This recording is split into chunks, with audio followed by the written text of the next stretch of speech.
नमस्ते, सुप्रभातम। बच्चों, कल जो अपन ने पढ़ रहे थे संवाद या वार्तालाप, लेकिन जो प्रश्न आता है 25, अब इसी के क्रम के अंदर कक्षा 10 के अंदर आपको मैं पढ़ा रहा हूं जो है अनुच्छेद लेखनादि। क्या है? अनुच्छेद लेखन। इसमें क्या होता है कि 26वां प्रश्न आपके अनुवाद का था, जो मैंने आपको पहले पढ़ाया था। अब जो प्रश्न नंबर 27 है उसमें आता है, दो प्रश्न होते हैं। एक प्रश्न होता है अथवा एक दूसरे का। तो जो पहला प्रश्न होगा वो उसमें आपको कोई चित्र दे दिया, जैसे मैं खड़ा हूं, आप बैठे हैं, कक्षा का चित्र दे दिया और उसके ऊपर आपको 6 पंक्तियां लिखनी। कितनी होती है? 6 पंक्तियां लिखनी होती हैं। कितनी पंक्तियां होती हैं? 6 पंक्तियां होती हैं और वो 3 अंक का होता है। कितने अंक का होता है ये? अब यहां पर देखिए कितने अंक का होगा ये? 3 अंक का होता है। मतलब कक्षा का चित्र है या किसी उद्यान का, विद्यालय का या किसी भी प्रकार का गांव का चित्र दे दिया जाएगा और उसके ऊपर 6 पंक्तियां लिखनी होती हैं। और मंजूषा के अंदर शब्द होगा। प्रश्न क्या होगा? अधः चित्रम दृष्ट्वा मंजूषायाम प्रदत्त शब्दानाम सहायतया संस्कृते 6 वाक्यानि निर्माय लिखत। अब किसी भी प्रकार का या कोई वायु प्रदूषण का, बहुत भीड़ दिखाई दे दी जाती है, बसों को, वाहन को दिखाए, कोलाहल है, इस प्रकार के शब्दों को देख करके आपसे 6 वाक्य बनवाता है, उन शब्दों को आधार मान करके। बच्चों, ये आपको अनुवाद से भी टफ रहता है, परंतु इसी का अथवा है वो अपन आज पढ़ रहे हैं और मैं उसी को आपको आज बता रहा हूं। देखिए इसमें क्या है कि बहुत सरल है, जिसको आप कहते हैं शॉर्ट पैराग्राफ राइटिंग, अंग्रेजी में कहते हैं।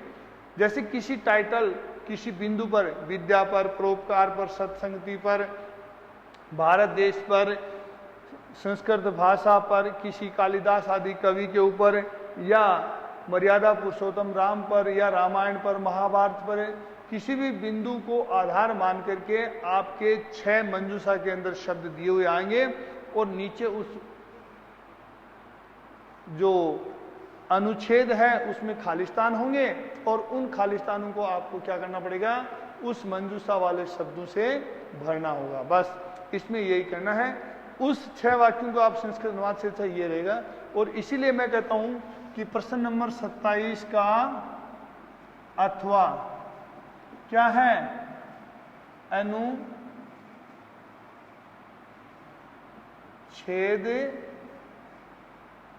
लेखनम। अनुच्छेद लेखनम। प्रश्न क्या आता है? अधोलिखितम अनुच्छेदम मंजूषायाः सहायता रिक्तस्थानेषु पूरयते लिखत। ठीक है ना? ये आपका होता है। मैं आपको देखिए कि ये समझ गए। प्रश्न इस प्रकार का आता है कि अब मान लीजिए किसी के अनुच्छेद है कि परोपकार पर दे दिया। किस पर है? परोपकार के ऊपर। किस पर है? परोपकार के ऊपर। या सदाचार पर दे दिया। तो मैं एक आपकी लिख रहा हूं,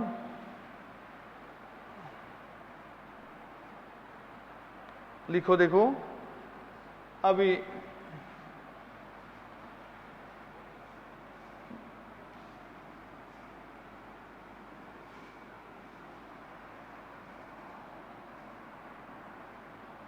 अति महत्वम, बहुत ज्यादा महत्व है, प्रतिष्ठाम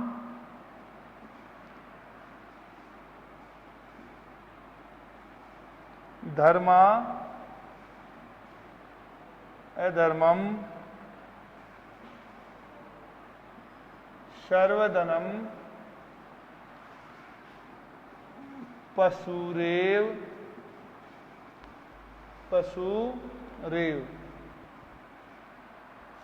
अभिलाषा।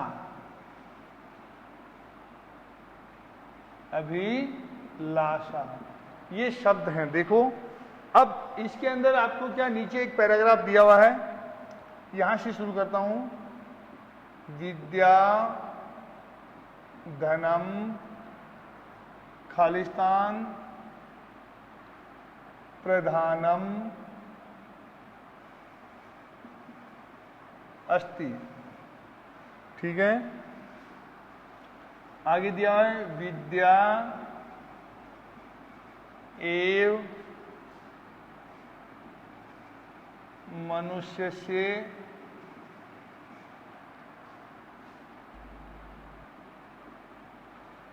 सर्वः खालिस्तान पूर्यन्ते।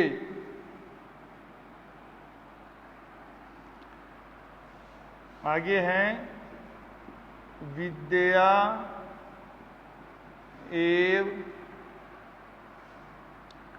खालिस्तान परिज्ञानम भवति अस्मिन्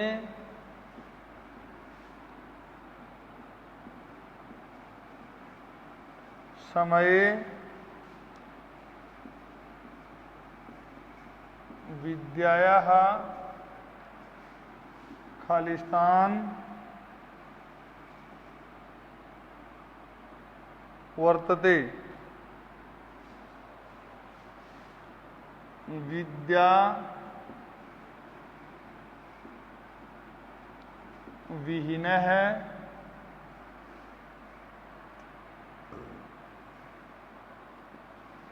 तू मानवः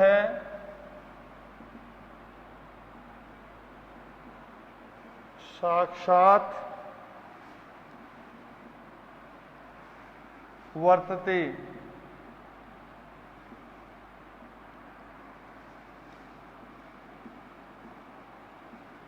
विद्या एव मनुष्य है सर्वत्र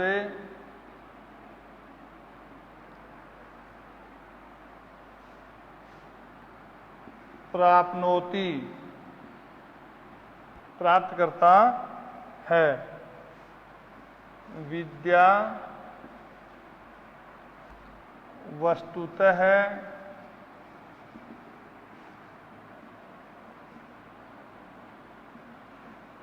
कल्पलता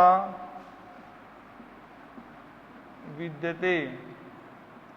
ये देखिए, ये एक आपका शॉर्ट पैराग्राफ है। किसके ऊपर है? विद्या के ऊपर है। किस पर है? विद्या के ऊपर है, दिया हुआ है। अब इसके शब्द कौन है? अति महत्वम, बहुत अत्यधिक महत्व, प्रतिष्ठान, इज्जत, धर्म और अधर्म, सर्वधनम, सभी धनों में, पशुरेव, पशु ही, अभिलाषा, इच्छा। अब इसमें देखिए, सबसे पहले है विद्या धनम सर्वधनम। नंबर 1 क्या आ जाएगा? विद्या सभी धनों में प्रधान धन है। अस्ति यानी है। विद्या एवं मनुष्य से सर्वहा अभिलाषा। क्या आ जाएगा? अभिलाषा। ये देखो इसमें नंबर 2 अभिलाषा, सभी अभिलाषाएं। विद्या से ही मनुष्य की सभी अभिलाषाएं पूरी होती हैं। क्या होती हैं? पूरी होती हैं। अब देखो, विद्या द्वारा ही इसने दिया ना ये धर्म और अधर्म का, तो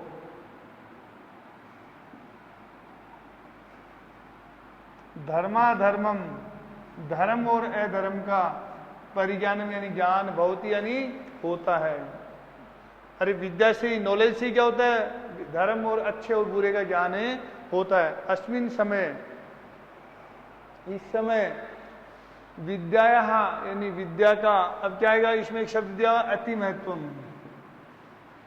अति महत्वम, अति महत्वम यानी बहुत ज्यादा महत्व है। वर्तते यानी है। विद्या विहीन तू यानी विद्या से रहित मानव मनुष्य तो साक्षात क्या होता है? पशुरेव, अरे जानवर ही होता है। क्या होता है? जानवर, पशु ही। वर्तते यानी है। ठीक है, ये 5 नंबर है। विद्या एवं मनुष्य से सर्वत्र, अब अंतिम बच गया वो क्या है, प्रतिष्ठा। अरे विद्या ही मनुष्य को क्या दिलाती है, सब जगह प्रतिष्ठा, सम्मान, इज्जत। प्रतिष्ठाम प्राप्त होती है। विद्या वास्तव में कल्पलता है। बोलो कोई दिक्कत है? अगर अपन उस चित्र को देख करके 6 वाक्य लिखते हैं, उसमें अपने को लिए संभव नहीं है, बल्कि अपन इसको बहुत आसानी से कर सकते, लिख सकते हैं। इसी के क्रम में देखिए कि अपन एक दूसरा बिंदु लेते हैं, परोपकार। किस पर? परोपकार। ये बहुत ही सरल है। अब देखिए परोपकार के अंदर, मंजूषा के अंदर कौन कौन से शब्द दिए हुए हैं, मैं आपको, ठीक है। तो परोपकार के देखो शब्द कौन कौन से दिए हुए हैं, इसमें दिए हुए हैं। ये देखो पहला, संसारे दुखम पवित्रम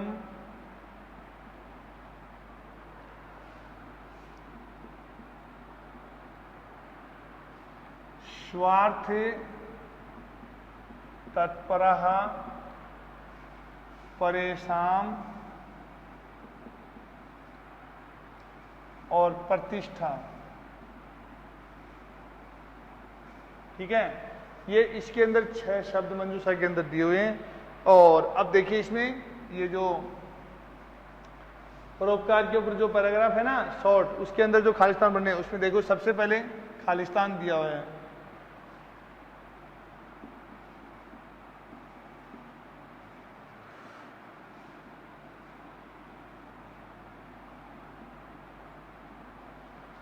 खालिस्तान प्राणी नाम उपकार है, परोपकार है अस्ति।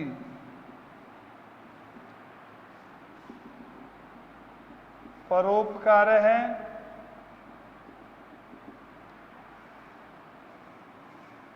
एव सह गुणो विद्यते येन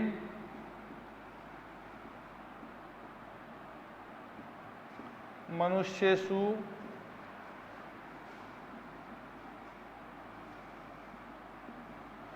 सुखस्य वर्तते। परोपकारेण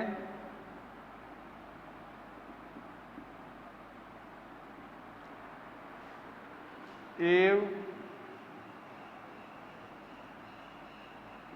हृदयम खालिस्तान सरलम सैरसम च भवति। सत्पुरुषः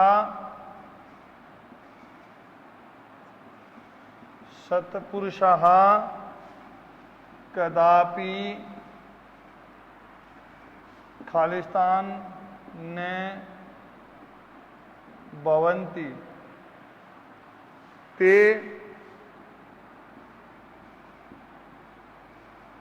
परेशान दुखम स्वीयम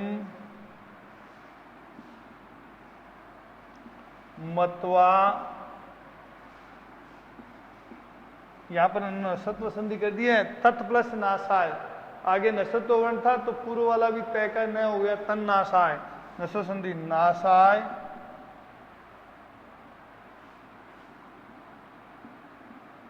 यतन्ते।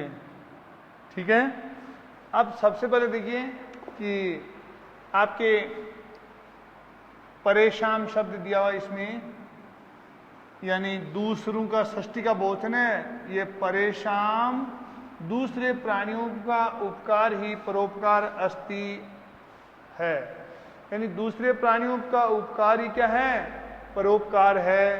संसारे, अब देखो इसमें शब्द दिया 2 नंबर पर ही है और ये 1 नंबर है। संसारे यानी संसार में परोपकार ही वह गुण विद्यते यानी है, ये यानी जिससे मनुष्यों में सुख से सुख की, अब इसमें शब्द दिया प्रतिष्ठा, प्रतिष्ठा वर्तते यानी है। परोपकारेण एव हृदयम, परोपकार से हृदय क्या होता है, इसमें एक शब्द दिया पवित्र, ये 4 नंबर पर, ये 3 नंबर पर। पवित्र क्या होता है हृदय, पवित्रम, पवित्र सरल और रसयुक्त बहुत यानी होता है। सत्पुरुषः सज्जन पुरुष, कदापि कभी भी, इसमें शब्द दिया हुआ है क्या, स्वार्थ तत्परा, स्वार्थ तत्परः न भवन्ति, लालची नहीं होते हैं, डोंट बी ग्रीडी, हमें लालची नहीं होना चाहिए। तो जो सज्जन पुरुष होते हैं कभी भी स्वार्थ में तत्पर नहीं होते हैं।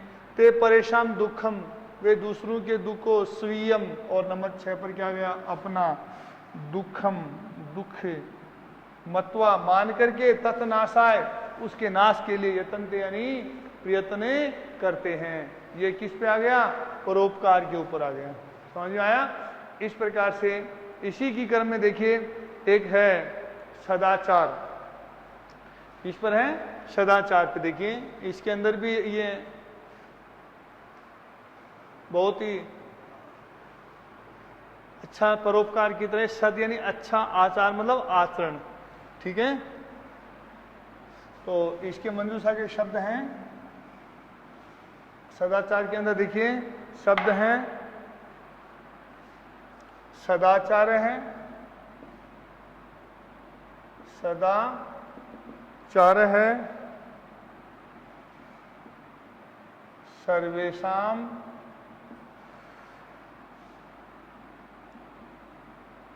लोके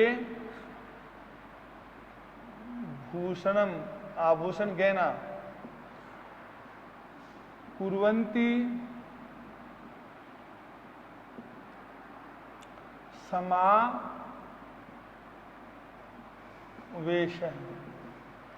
ठीक है।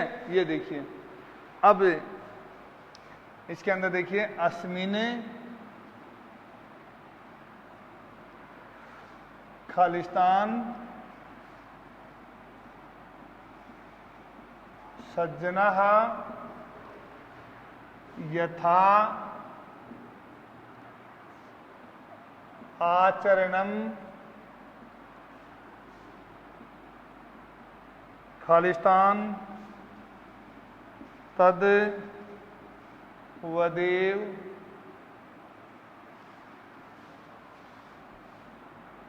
आचरणम खालिस्तान सदाचारे खालिस्तान गुणानाम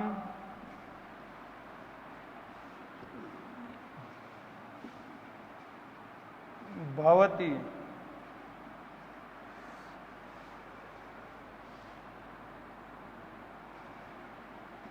सुजनता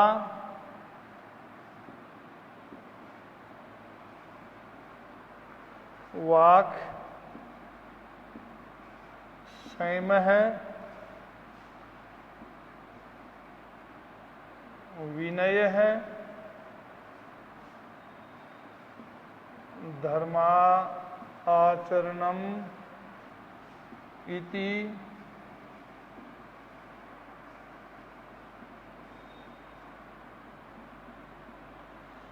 सद्गुणः सदाचार शीले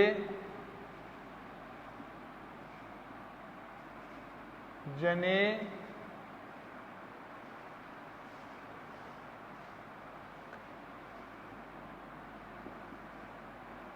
प्रामुख्येन दृश्यते। अतः सदाचार है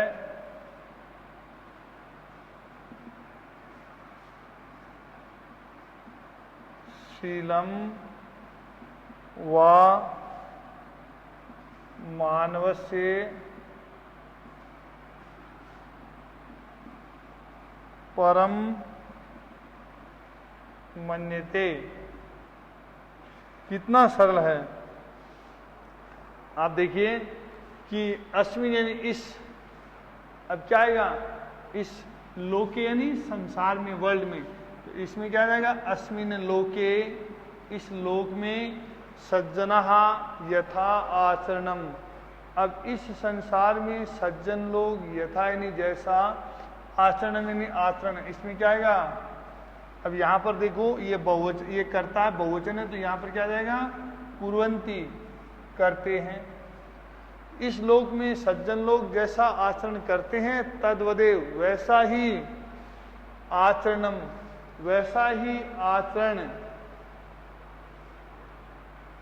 क्या आएगा, सदाचार है। अरे जो लोग सज्जन लोग आचरण करते हैं वही क्या हो गया, सदाचार।